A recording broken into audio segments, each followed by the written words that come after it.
everyone, Wrenching Wench here, and today I am finally, after 10 months or so, doing a video introducing you all to George, my 1990 Audi 100 Avant. As you can tell, he's rather large. I've had to kick the Scirocco out to pull him in here so I'd have enough room to walk around.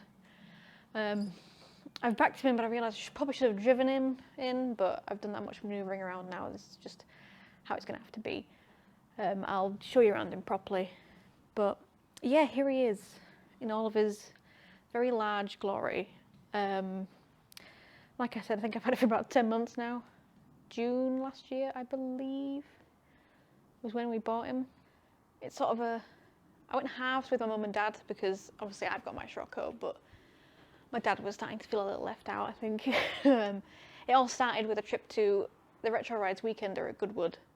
I've never been before, but we were already down there visiting my sister who lives about 20 minutes away from the circuit, so I was like, it'd be rude not to go. So we went along and my dad just realised that he needed something of his own. So he said he either wanted a van or an estate. Obviously, I don't need to be asked twice to start looking at eBay listings and other sales sites. And it was actually Car and Classic where I found this car. I found it was in Cheshire, so not that far to go, about an hour and 45 I think it was. So I showed him and I was like, do you want an Audi estate? And we went to look at it and we bought it. So it's like the family classic. We all use it. My mum uses it, I use it, my dad uses it. Usually my mum and dad drive it and I fix it mostly. But no, I get to drive it as well. So that's how George came about. He is the family classic, he is shared. He is called George because of his number plate, which you will probably see. It ends in WAM, or WAM. We did consider Andrew, you know, Andrew in the Audi, or Andy, but no offence to Andrew originally because I'm sure you're watching my videos. George is a bit more of the well-known member from Wham, so we went for George. No offence to Andrew originally, I'm sure you're a great guy. So yeah, that's where the name George came from, and it's just kind of stuck. Because obviously the Scirocco, as a name, he's called Sylvester, but usually gets called the Scirocco. My Abarth, it's called Bart, but I usually just call it the Abarth. But for some reason, George is really stuck, and we just know him as George. To the point where people at work call him George as well. So yeah, I'll walk you around, I guess. I'm not very good at describing cars and giving you all the deets about them. You know, I don't really research these things. I like a car, I buy it. Yes. All I know is that it was the most aerodynamic car in the world when it first came out. Drag coefficient of 0.3, as everybody loves to tell me. So I'll have a bit of a walk around this huge badge. So there it is, there's a plate. Wham. So yes, it's a 1990 Audi 100 Avant. It has the 2 litre 5-cylinder, it's a 3-speed automatic. Let's have a look around the inside. So it's got electric windows. They all work except for that one. It's got electric mirrors and a trim that's falling out. Anyway, and it's also got these clocks, which I'm quickly learning not a lot of them had. So we've got the fuel gauge, which sort of works. It's not very accurate. It does move, but it's not accurate. The speedo, which doesn't work. The mileometer, which doesn't work. It's been on 107 for the best part of 10 years. The rev counter, which does work. The clock there, which doesn't work. This middle bit, that works. Then we've got coolant temperature, which works. Oil temperature, which doesn't work. Oil pressure, which doesn't work. And battery voltage, which does work. Plenty of vents. You can really see how wide it is because it has a 2, and then 3, and then another 2. Heated rear window. It's got fog lights, headlight adjustment. It's even got ABS that you can turn off. Little cubby for your things. A quite ill-fitting Pioneer stereo, which does work, so it's fine. Your signal lighter, and then all your controls. And here's the gears. I've also got a sunroof up here, which works. I'm not entirely sure how it works though. I can get this bit to go up. But after that I get a bit confused. I've never had a car with a sunroof before. Oh. Oh. Yeah, that'll be, is that? Oh, maybe it goes... Oh, well, yeah, anyway, yeah. I don't want to break the car. We've got this lovely grey leather interior, which is actually held up really, really well. That's the passenger seat, obviously. The driver's seat, again, there's no really, there's a few cracks and stuff like that, but it's in really good nick, really, with the grey interior. So the exterior is Lego blue. I think that's how I pronounce it. Lego blue. I don't know. Coming to the back here, we've got a lovely retro disc lock. The only tear or any damage to the seat is just a bit of a tear in the back seat, but that's not to worry. We have another signal lighter in the back, along with some more fans. Haynes manual, staple of any car. More ashtrays. Oh.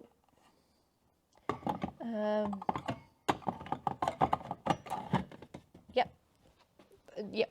Detachable ashtray. Meant to do that. Yeah, no cup holders, but plenty of ashtrays. Then we come to the back here. The huge boot, which is coming very handy. Got the load cover still on there, which just zoop, zooms all the way back. Plenty of boot space, and then lift it up under here, and you got even more because the spare wheel is behind this panel. So got more room there. Got some spare oil, jump pack, air compressor, jack and tools. But yeah, we've got spare wheel, which looks like it couldn't even be the original. And behind here, we've got the rear screen wash and some more jack and tools. It's got a tow bar. I don't know if it works, but it's also for caravans. So if we had the space for a caravan or a trailer, I'd definitely want to get one. So yeah, it's a bit rough around the edges, this old George. Got some black appeal there. I don't think any panel is straight. It's full of lots of dents, but with it being so aerodynamic, all the panels are quite thin and rounded, so they're quite prone to a few dents. But yeah, it's not perfect, but that's the good thing about it, really, because you know we've got a few chips here and stuff like that on the bonnet, but it means that it's a usable classic. We use this to go to the tip. We use it to go to the tip. We use it to get timber. You know, it's great for going shopping on a weekend because you can just park it up and if someone dings it, it really doesn't matter because it's full of dings anyway. That wing is a different colour. It's not as bad in real life, but for some reason, every time I take a photo of it, it looks blindingly different. It's not quite lined up there, but it's fine. It's fine. Let's have a look under the bonnet, shall we? Pull this. Oh, we've also got some lovely storage space there. I'm trying to be like, you know, Matt of Furious Driving or Steph or Ian, you know, like a proper YouTuber, not just some clueless person. They've got Jesus handles with hooks on all four corners for all of your best shirts for when you are bombing down the motorway. I'm gonna say it's not very fast, this, and despite it being a 3-speed auto, it actually doesn't rev very high either. It is a lovely cruiser. You're not going to get anywhere fast, but you're going to get there very comfortably. So let's have a quick look under the bonnet at that lovely 5-cylinder. So here it is, that lovely Audi 5-cylinder. I mean, it's basically an Audi Quattro, really, if you take away the 4-wheel drive and all the power and everything that makes it a Quattro, except for the fact that it's an Audi. So it's the KE Jetronic.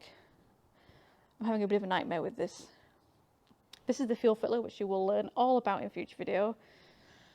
Yeah, as much as I love this car, it's been a bit of a pig to work on because I think it's because it's not been worked on previously. Like, for example, with the Scirocco, I think people who have owned that have all took it apart about 10 times. So things come off easy because they've already been off, or some of the things just straight up aren't fitted correctly, or at all, really. My airbox is just dangling on the top of the cab because the security thing's not there. My center console is not attached at all with any screws, so it just kind of shakes about. Whereas this, I think people have left it alone, which is good because it means it's very original, but it's also bad because when you do try and touch things that are 32 years old, they don't like it. For example, that fuel filter, which if you follow me on Twitter, you will know all about. Coming up in a future video, I've filmed it all. Don't look too closely at that fuel pipe. She's not pretty, but she does the job. The back brakes were a bit of a nightmare.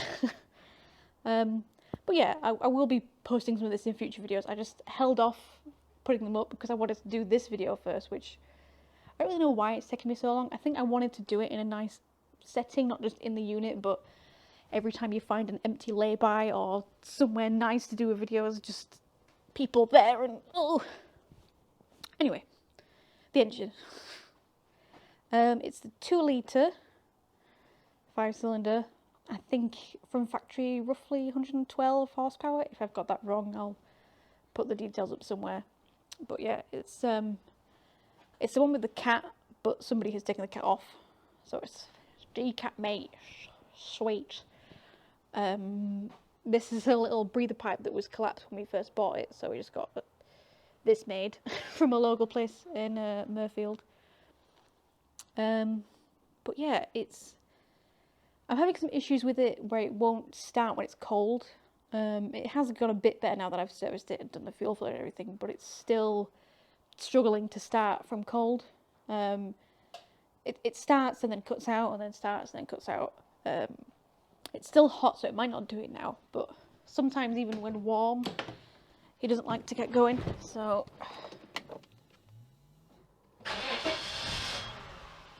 See, there's...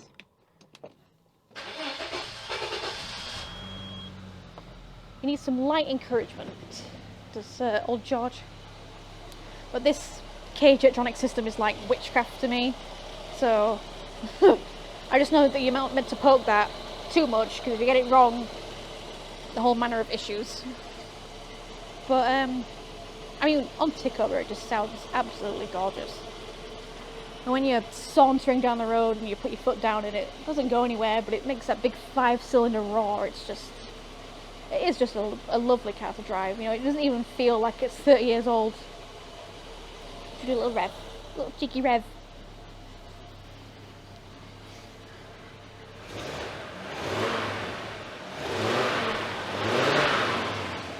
I mean, how can you not love that? How can you not love that? They might not be going very fast, but it sounds pretty decent. As some of you may be able to tell, George is sitting a bit low. I've fit lowering springs all around. I think they were AP springs. You know, I'm not going to try and modify this too much and make it unpractical, but even with the lowering springs, it still drives very nice. The rear brakes weren't working when we got it. It had one disc fitting on one side, but the other disc was still really old. So I've put new disc pads on the back. I've put new calipers on the back. I've put new handbrake cables on the back because they were seized. I put new brake hoses on the back because they were deteriorated. I've put new brake lines on the back because the brake hoses wouldn't come out of the brake lines because it was all seized. And yeah, it's been a roller coaster. The front end, we put new shockers in it when we first bought it because it was literally like sailing the 7 seas going down the road. But now, see, there's plenty of, I don't know if you can tell from me checking the camera about, but there's still plenty of suspension travel because I was quite worried when I was going to fit the lowering springs. It would ruin the ride, but actually it's improved it, and it's still really nice to drive. It's not bang crash like the Scirocco. It's still pretty comfortable, and it's a lot better now that it's not boinging all over the place with the front shocks. I've also put new CV boots on the front. You might even be able to see them from here if I grab the torch. maybe down this side. Oh, there you go. You can see the new clips. But yeah, new CV boots on the front. I was going to replace the track rod ends because the boots had deteriorated, but they did not want to come off, so I thought, you know what, we'll just leave it. New, I think there's a new bottom arm on one side, but not the other. I've done all sorts. It will come in future videos, but I just wanted to show you around him. Yeah, it's been a bit of a nightmare sometimes, but I am happy, you know. It is worth it when you drive this barge down the road and you're just waffling along.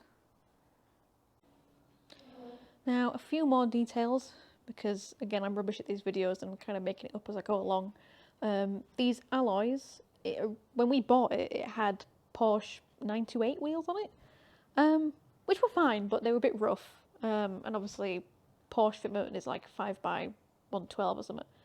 And these Audis actually are 4x108, which is a bit unusual for a VW, I think. That's usually associated with Fords. These are usually 4x100. So I thought, oh god, I'm gonna have a right nightmare finding some wheels that fit properly. But luckily, a guy I know, Andy, has a couple of old Audis, and he said, I've got a set of alloys if you want them. And I was like, hell yeah. So these, I think they're off a Audi 90 or an 80, I don't know. I'm sure Andy will correct me if he's watching. But yeah, they're a lot better. It's nice to have wheels that actually fit. I wasn't really keen on running the Porsche wheels on the big adapters. She says that she's running massive spaces on her Scirocco. So it would have originally had steel wheels with the wheel trims, but I like this alloy look. It's a bit of an OEM plus kind of look. Now, a video that I might not be the best person to do this with, but I'm going to do it anyway, if I just move that steering look out of the way, is leg room. I don't have much leg. I'm only 5 foot, but I mean, even if you like, I mean, I can do that before I need that. So, I mean, obviously this driver's seat is also set to how I have it, because I'm a short ass. But yeah, plenty of headroom. Again, I'm 5 foot, so of course I've got headroom. I mean, I could sit comfortably in the back of my bath, really, so. But yeah, it's really comfortable in the back. I've spent quite a bit of time in the back when my mum and dad are driving it, and I'm popping out with them. It is genuinely just really comfortable. It's quite amazing how well these leather seats have held up, because obviously this would have been probably someone's family motor. That's probably why it's so battered on the outside.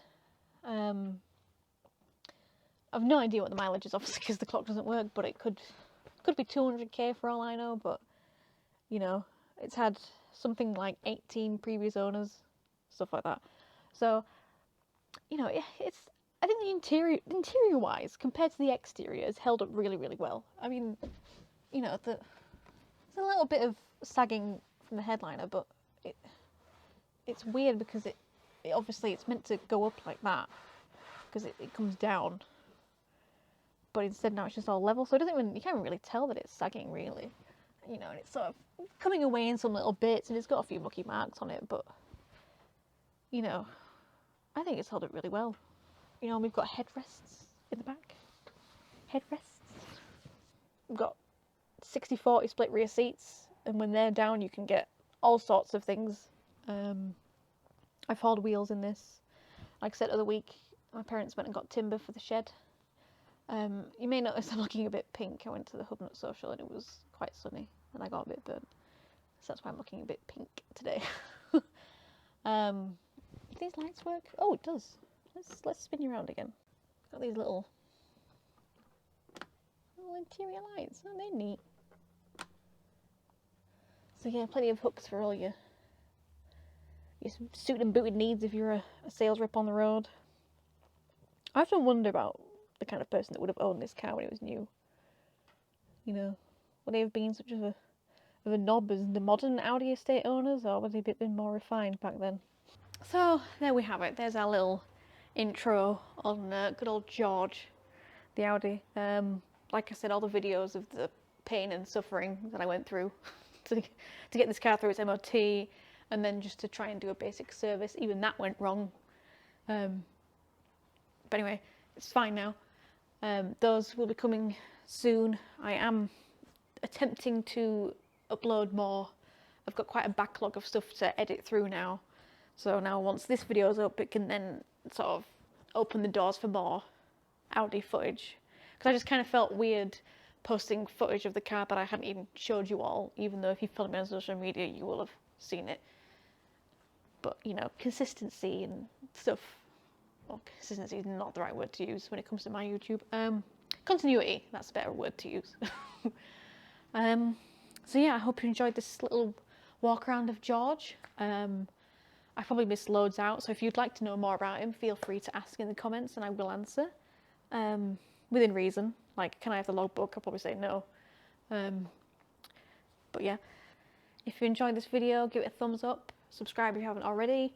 There'll be plenty more George content coming to the channel because I have done a hell of a lot of work to this car in the 10 months I've owned it. More than I ever did on the Scirocco, to be fair.